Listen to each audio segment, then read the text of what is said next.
अगं, पगार झाला. अरे वा, पगार झाला.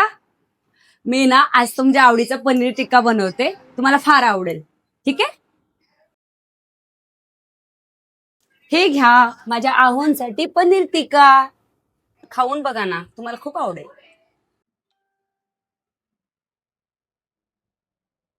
काय झालं, तुम्ही खात का नाहीये? वर्षभराआधी मी तुझ्याकडे जेवण मागितलं होतं. अगं, जेवायला वाढतेस का? जेवण तुझं तू हे 2 महिने झालं तुला काम नाही, तू घरात बसू नये. तुला काही काम वगैरे काही शोधायचे की नाही? काय विचार आहे की नाही की कामाला जायचंय वगैरे, किंवा काय कमवायचे 2 पैसे वगैरे? अगं, पण प्रयत्न करतोय ना मी. तू फक्त प्रयत्नच करत राहा. काय बघून लग्न केलंय तुझ्यासोबत माझ्या घरच्यांनी काय माहिती. मला पश्चाताप झालाय, मला मन मारून जगावं लागतंय, माझ्या मनासारखं काय होत नाही. अक्षरशः जिंदगी माझी खराब झालीय तुझ्यामुळं. काय जेवण बिवण वाढणार नाही मी, स्वतःच्या हाताने उठ, जेवण घे आणि खा. आणि मला सारखं सारखं जेवायला वगैरे काय मागू नको. तू तुझं तू बघ. या जगात माणसाची इज्जत नाहीये, पैशाची इज्जत आहे. त्यावेळेस माझ्याकडे पैसा नव्हता, तर माझी पण इज्जत नव्हती.